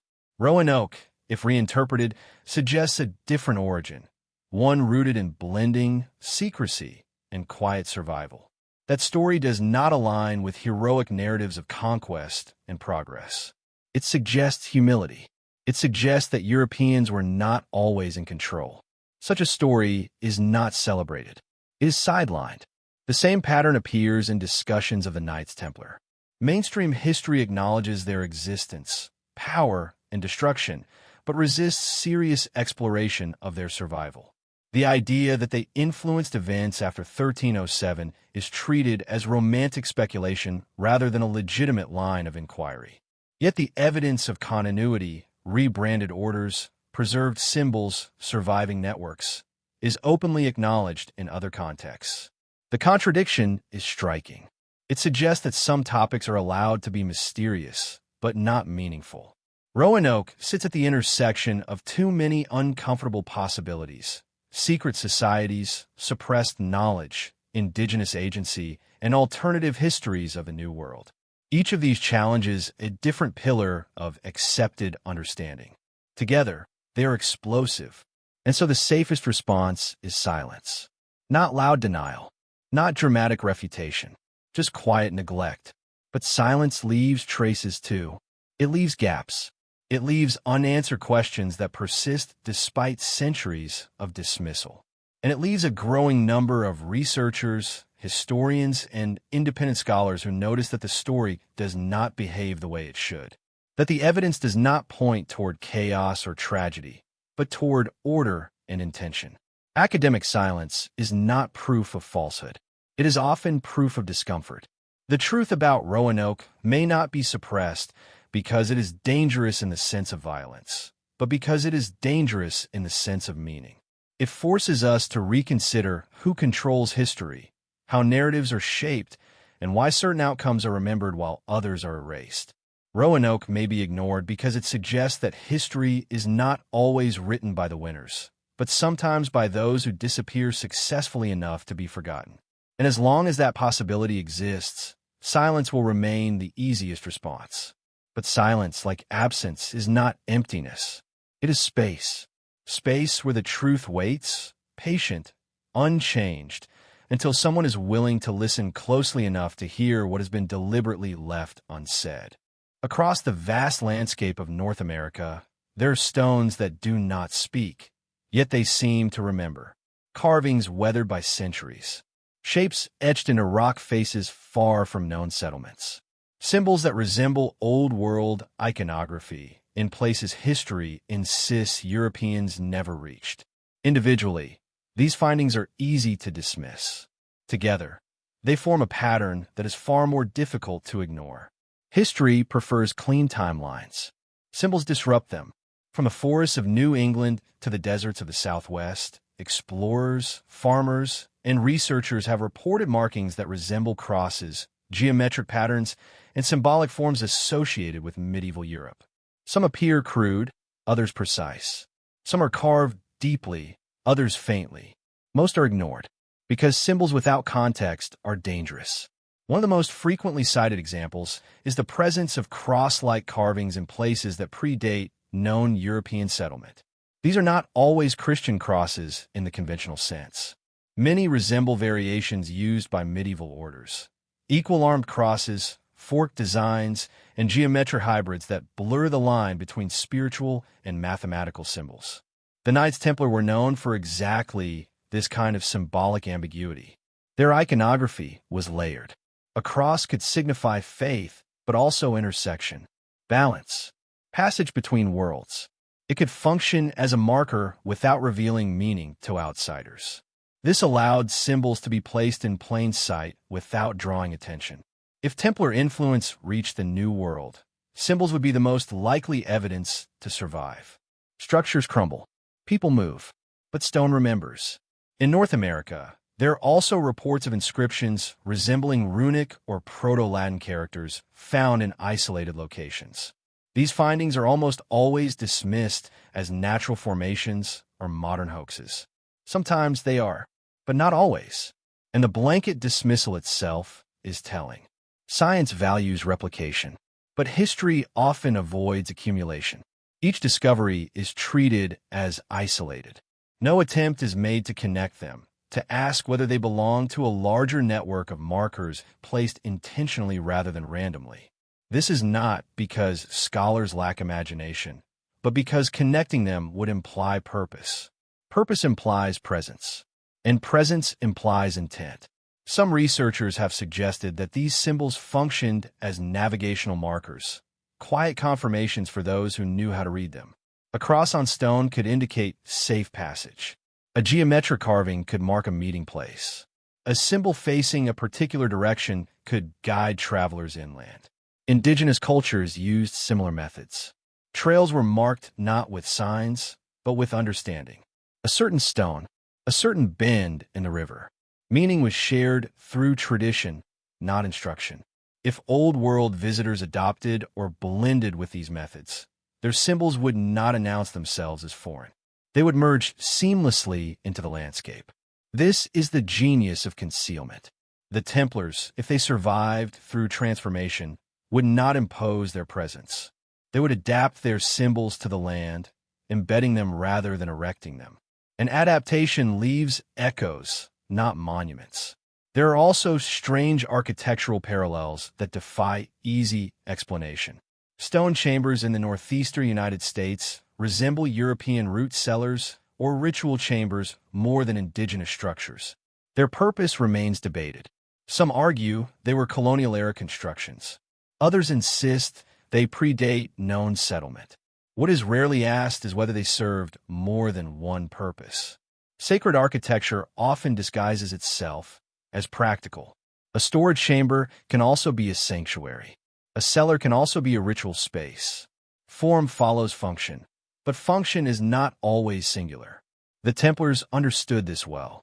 Many of their churches were built atop older sacred sites, blending Christian symbolism with ancient spatial power. If they or their successors encountered similar sites in the Americas, they would recognize them. Different cultures, same language of stone.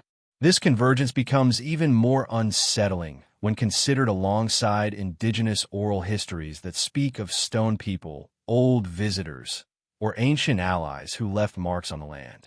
These stories are symbolic, not literal, but symbolism preserves truth when direct memory fades. Stone is chosen because it outlasts people, but it also resists interpretation. Without context, a symbol is just a shape. It does not explain itself. It waits, and waiting is what hidden histories do best. The echoes in stone across America may not be evidence of colonization.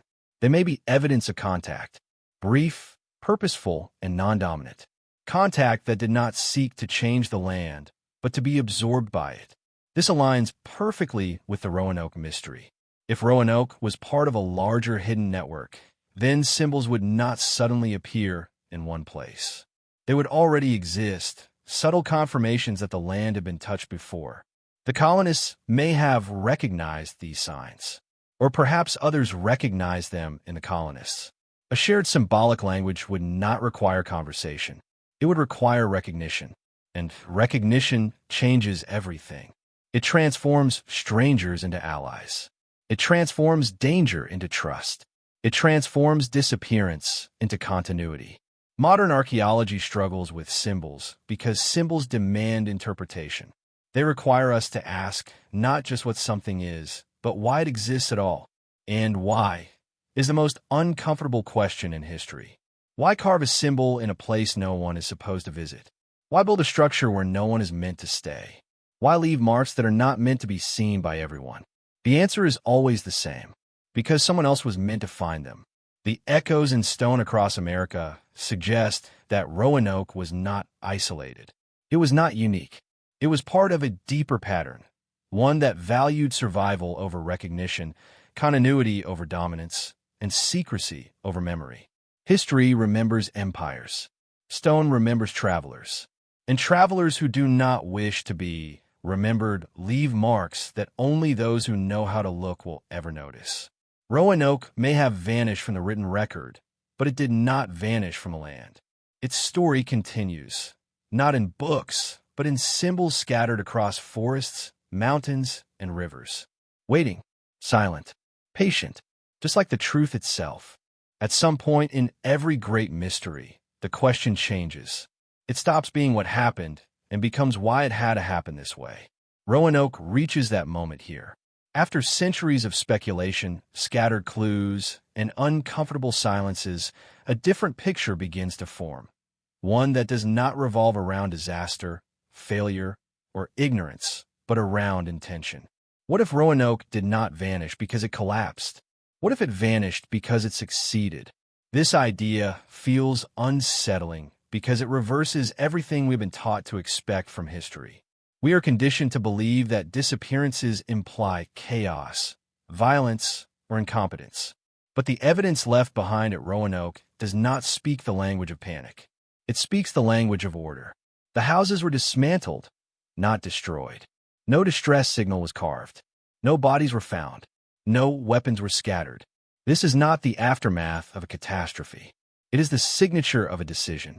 To understand Roanoke as a planned vanishing, we must abandon the assumption that permanence was the goal. Colonial ventures are usually judged by what they built: towns, fortifications, records. But what if Roanoke was designed to do the opposite? To leave no trace. To exit history cleanly. This would require foresight, discipline, and guidance. It would also require a worldview that values survival through invisibility rather than dominance. A worldview the Knights Templar understood better than almost anyone. The Templars survived persecution not by fighting openly, but by dissolving. They reappeared under different names, merged into other orders, embedded themselves in societies that could protect them without announcing them. They mastered the art of becoming untraceable. If such a philosophy influenced Roanoke, then the colony's disappearance was not a failure of planning.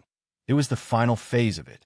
A planned vanishing does not mean everyone knew the full truth. Large transitions rarely work that way. Some follow orders without understanding. Others understand but never speak. A few may have held the deeper purpose, while the rest trusted the process. This layered awareness is how secrecy survives. The colonists may have believed they were relocating temporarily or simply seeking safety. Others may have known they were crossing a threshold that would end their English identity forever. Both realities can exist at the same time. What matters is the outcome. And the outcome was complete erasure from the record. No survivors returned to England. No messages followed. No confessions emerged decades later. This level of silence is extraordinary. People talk. Survivors boast. Descendants wonder. Yet Roanoke left nothing. Not even rumors strong enough to solidify into evidence. That kind of silence does not happen accidentally. It must be maintained. A planned vanishing also explains why Roanoke was allowed to fade so easily from political concern. If powerful individuals already knew or suspected the truth, there would have been no urgency to investigate. Public curiosity would be allowed, but not official pursuit. Mystery is safe. Answers are dangerous. This reframing also casts new light on the timing of Roanoke. It occurred at a moment when England was stepping into empire, when secrecy was still possible but would soon become impossible. The age of exploration was turning into the age of domination. Maps were becoming public, trade routes standardized, borders enforced. If something needed to disappear, this was the last moment to do it quietly. Roanoke may have been the final doorway between an older, hidden world and a new, exposed one. Once crossed, there would be no going back. This may explain why Jamestown followed such a different model. Jamestown was fortified, militarized, documented obsessively. It was not allowed to dissolve. It was designed to assert control and visibility. Roanoke had shown what happened when settlers were left too free. They chose differently. The idea that people would willingly abandon empire, citizenship, and recorded history challenges deeply held assumptions. But history is shaped by survivors, not by choices that dissolve into continuity. Those who disappear successfully are never heard from again. And that is precisely the point. If Roanoke merged into indigenous societies or into an already hidden network, its success would look exactly like failure to outsiders. There would be no ruins to study, no heroic last stand, no tragic ending, only absence. But absence can be intentional. In esoteric traditions, disappearance is not an end. It is a transition. Initiates symbolically die to the world and are reborn into secrecy. Names are shed. Records cease. Identity becomes internal rather than external. Roanoke may have been a collective initiation, not into a secret order with robes and rituals, but into a way of living beyond history's reach. This would also explain why the mystery feels unresolved. Because it is unresolved only if we assume the goal was to be found. If the goal was to disappear, then the mystery is complete. Roanoke did exactly what it was meant to do. It left just enough evidence to be remembered, but not enough to be understood. That is the mark of a successful vanishing. The greatest revelation, then, is not about Templars, relics, or hidden bloodlines, though all may be part of the story. The greatest revelation is philosophical. History assumes visibility equals existence. Roanoke proves that survival sometimes requires the opposite. To live on, you must be willing to be forgotten. This is not a comforting conclusion. It denies closure. It offers no dramatic discovery, no final proof. And that is precisely why it endures.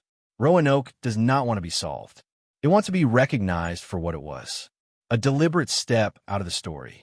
A quiet refusal to play the role history assigned. And once we accept that possibility, the mystery transforms. Roanoke is no longer a wound in history.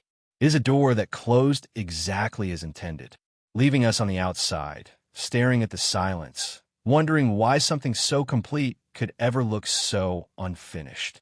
Silence is often mistaken for emptiness. In history, silence is rarely empty. More often, it is deliberate. It is the space left behind after something has been carefully removed, not destroyed but preserved elsewhere. Roanoke's greatest legacy is not the questions it raises, but the quiet it maintains. A quiet so complete that it has survived wars, empires, revolutions, and centuries of curiosity without ever breaking. What does that silence protect? If Roanoke were merely a failed colony, its story would have ended long ago. Archaeology would have provided closure. Records would have explained the outcome. The mystery would have been reduced to a lesson about poor planning and harsh environments. Instead, Roanoke resists conclusion. It remains open, unresolved, and strangely untouched by time. That kind of endurance is not accidental. Silence protects continuity. When something continues quietly, it avoids disruption. It avoids attention. It avoids the need to justify itself to future generations. Whatever became of the Roanoke colonists did not require explanation, because it was not meant to be revisited.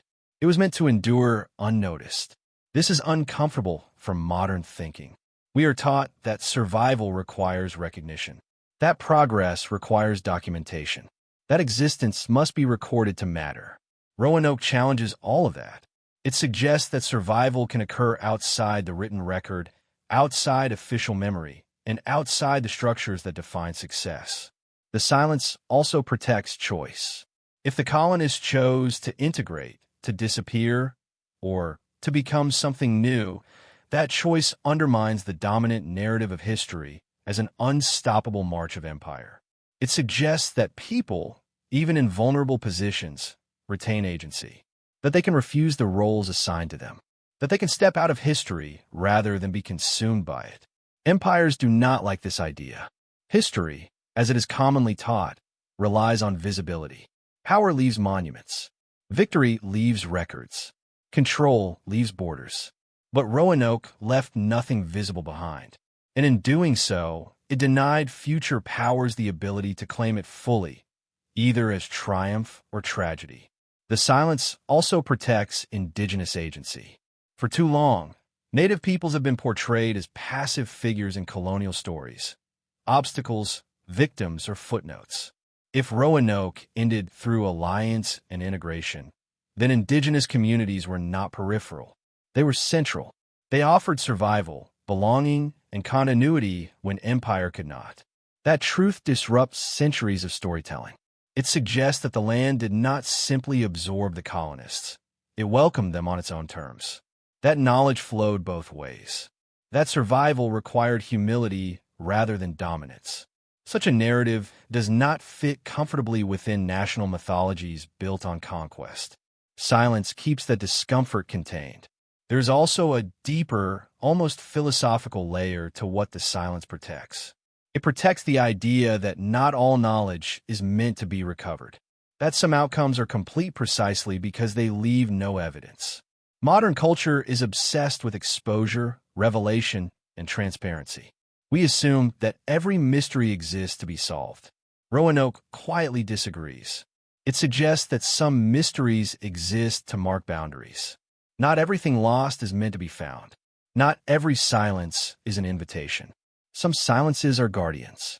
If the Knights Templar, or their ideological descendants, played any role in shaping Roanoke's fate, then silence would have been a core principle. Their survival depended on it. Their knowledge endured because it was not displayed. Their continuity relied on blending, not broadcasting. Roanoke fits perfectly within that philosophy. It did not announce its success. It concealed it, and concealment, when done well, becomes indistinguishable from failure. This is perhaps the most haunting aspect of the story. That history may be full of such successes, quiet, complete, and invisible. That what we call lost may simply be living elsewhere, beyond our frameworks of recognition. The silence also protects us, because if Roanoke were fully understood, it would force uncomfortable reflection. It would require us to question how many other histories have been simplified, misrepresented, or erased because they did not align with dominant narratives. It would make us ask whether our understanding of progress is too narrow, too loud, too dependent on control. Silence spares us from these questions, but also invites them. That is why Roanoke continues to draw attention despite offering nothing concrete in return. It is a mirror held up to history itself, a reminder that absence can be meaningful, that not knowing is sometimes the most honest state. When people stand on Roanoke Island today, they often report a strange feeling. Not fear, not sadness, but something closer to restraint, as if the land itself resists explanation, as if it remembers something it does not intend to share. Land holds memory differently than paper. Paper can be rewritten. Land cannot. If Roanoke's story lives on anywhere, it lives in people, in bloodlines, in traditions that no longer remember their origin. It lives in choices made so long ago that they no longer feel like choices at all. It lives in silence because silence allowed it to survive. In the end, Roanoke does not ask to be solved. It asks to be respected. It stands as evidence that history is not only shaped by what is remembered, but by what is allowed to fade without destruction. That disappearance can be an act of wisdom. That survival does not always seek witnesses. The silence still protects something. Not an object, not a place, but an idea. The idea that stepping away can sometimes be the most powerful act of all. And perhaps that is why, after centuries of searching, the lost colony remains exactly where it needs to be. Unfound, unfinished, and quietly complete. Every story that truly matters refuses to end cleanly. It lingers, not because it is unfinished, but because it has settled into a place beyond resolution. Roanoke belongs to that rare category of history. After centuries of searching, theorizing, dismissing, and returning, it still stands untouched by certainty. And perhaps that is the point. Perhaps Roanoke was never meant to be solved, only encountered. When we look back across everything we think we know, the abandoned settlement, the carved word, the silence of records, the whispers of secret orders and hidden continuities, we are left not with an answer, but with a realization. History is not always a straight line. It folds, it bends. Sometimes it steps sideways and continues somewhere else, unseen. Roanoke may be one of those moments where history chose the side path. The modern mind struggles with this. We are trained to believe that truth reveals itself through evidence, that enough time and technology will eventually expose every secret. But this belief assumes that all truths want to be exposed. Roanoke challenges that assumption. It suggests that some truths are preserved precisely because they remain unspoken. What happened to the colonists matters less than what their disappearance represents. It represents the possibility that people can step outside the machinery of empire, that they can reject the roles assigned to them, that they can choose continuity over recognition.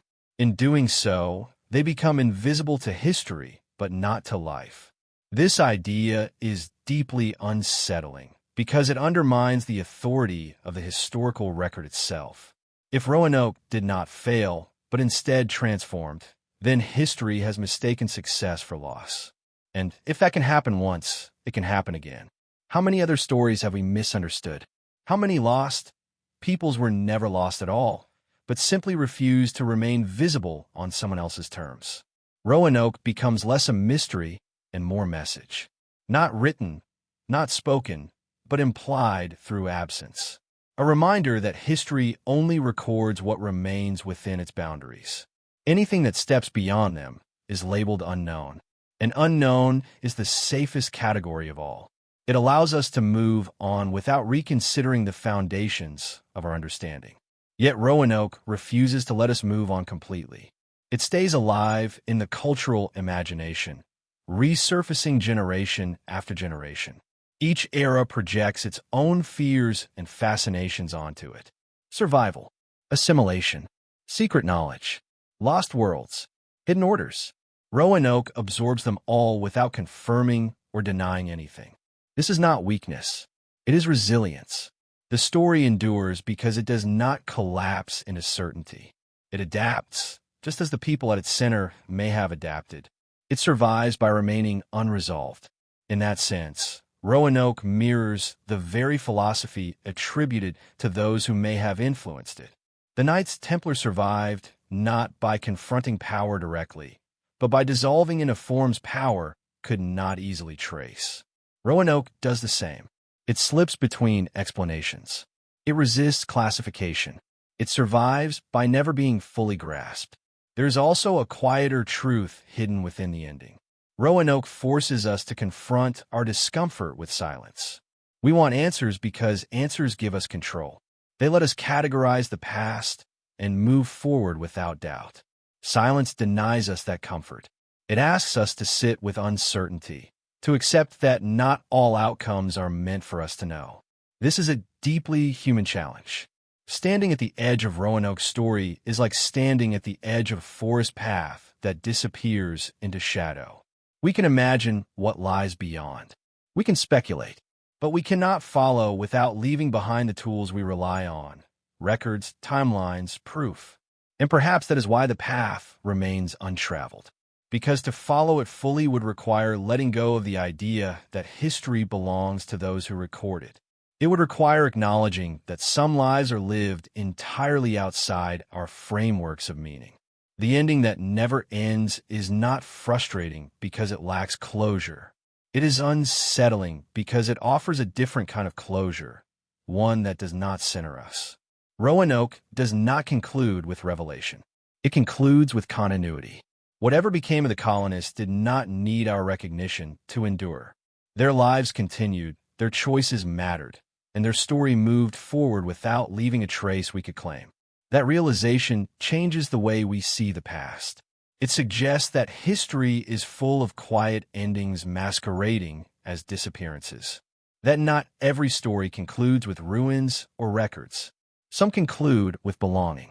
As the final echo of Roanoke fades into the present, it leaves us with a choice. We can continue to search for an answer that may never appear, or we can listen to what the silence is telling us. That survival does not always announce itself. That disappearance can be deliberate. That some endings are not failures, but refusals. Roanoke is not asking to be solved. It is asking to be understood on its own terms. And those terms do not include certainty, proof, or finality. They include patience. They include humility. They include the recognition that history is not only made by those who leave monuments behind, but also by those who know when to walk away and let the world forget their names. The Lost Colony was never lost in the way we imagine. It was completed, and its ending never ends because it lives on as a question that reshapes the way we look at all the answers we thought we already had.